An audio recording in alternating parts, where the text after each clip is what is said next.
Сәлеметсіздер ме, құрметті оқырмандар. Бүгін мен сіздермен 22 қыркүйек есте қаларлық оқиғалармен бөлісетін боламын. Бүкіл әлемдік автокөлікті пайдаланбау күні.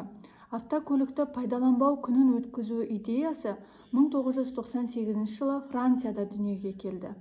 Ал 2001 жылы бұл қозғалысқа 35 елдің мыңдаған қаласы қосылды.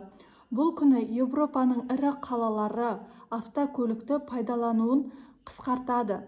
Қала ішінде трамваймен, троллейбуспен, автобуспен, метромен және де қоғамдық көліктің басқа түрлерімен, сонымен қатар жаяу жүреді немесе велосипедті пайдаланады.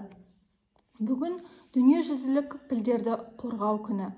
Экологиялық мерекелердің бірі көптеген елдерде атап өтіледі.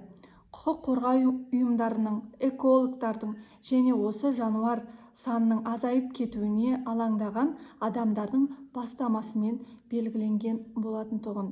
1920 жылы бүкіл ресейлік орталық атқару комитетінің жаңа декретімен Орынбор губерниясы қырғыз-қазақ астырының құрамына қосылып, Орынбор қаласы республикасының астанасы болды.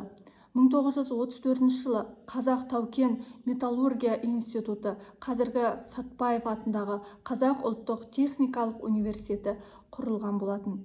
1960 жылы атауы Қазақ политехникалық институты болып өзгертілді. 1970 жылы оған Ленин есімі берілді. 1994 жылы қаңтарда Ленин атындағы Қазақ ұлттық техникалық университеті деп аталды. Еліміздің инженер-техникалық кадрларын даярлау ісіне қосқан қомақты үлесі ескеріліп, Қазақстан Республикасы үкіметінің 1999 жылы 22 қыркүйегінде қаулысымен Қазақ ұлттық техникалық университетіне қазақтың даңқты ғалымы, академик Қаныш Имантайұлы Сәтпаевтың есімі берілген болатын тұғын.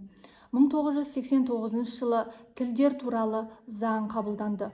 Бұл сол кездегі әлі егемендігін алмаған Қазақстанның ана тілі туралы алғашқы құжаты еді. Осыдан кейін 1997 жылы Қазақстанда тіл туралы жаңа заң қабылданды. 1993 жылы Қазақстан Республикасы мен Бразилия Федеративтік Республикасы демократиялық қарым-қатынас орнату туралы ноталармен алмасты. 2001 жылы Қазақстанға мемлекеттік іс-сапармен келген Рим папасы Иоанн Павел II елбасы Нұрсұлтан Назарбаев Астана әуежайында қарсы алды. 2005 жылы Алматыда Қазақстан Республикасының ұлттық олимпиада комитетінің ғимаратында Қазақстанның олимпиада чемпиондарына арналған ескерткіш почта маркаларын басу салтанаты болды. Спорт сериясының Қазақстанның олимпиада чемпиондары маркалары алғаш рет шығарылды. Әр блок 4 маркадан құрылды. Маркаларға олимпиада ойындарының чемпиондары классикалық күрестен Жақсылық Үшкемпіров, жеңіл атлетикадан Виталий Савин, бокстан Василий Жиров және Бекзат Саттархановтың бейнелері түсірілді. Суретші Данияр Мұхамеджанов маркаларының жалпы таралымы 50 мың дана болды. Маркалар Бейжіңдегі почта төлем белгілері фабрикасында шығарылған болатын. 2009 жылы елбасы Нұрсұлтан Назарбаев Шымкентке тәуелсіздік монументінің ашылу салтанатына қатысты. Ескерткіш Төле би, Қазыбек би және Әйтеке би атындағы көшелердің қиылысында орналасқан Ордабасы алаңында бой көтерді. Биіктігі 24 метрлік 3 қырлы стелла ел халқының бірлігін бейнелейді. Монументтің әр қырына дана билердің сөздері қашап жазылған. Монументтің ұшар басына жер ана мүсіні орнатылған. Стелланың іргесі ою-өрнектермен безендірілген. Монумент авторлары Насыр Рүстемов пен Бақытжан Әшірбаев. 2011 жылы Қазақстан президенті Нұрсұлтан Назарбаев ядролық қауіпсіздік бойынша жоғары деңгейдегі отырысқа қатысты. Біріккен ұлттар ұйымының Нью-Йорк қаласындағы штаб-пәтерінде өткен отырысқа Біріккен ұлттар ұйымына мүше мемлекеттер ақш, Ресей, Қазақстан, Франция, Корея Республикасы, Жапония, Бразилия және тағы басқа мемлекеттер қатысқан болатын. 2015 жылы Қазақстанның батысында 19 ғасырдың бірінші жартысындағы Батыс Қазақстандағы халық көтерілісінің басшысы Исатай Таймановқа ескерткіш ашылды. Ескерткіш Ақтөбе мен Батыс Қазақстан облыстарының шекарасында орнатылды.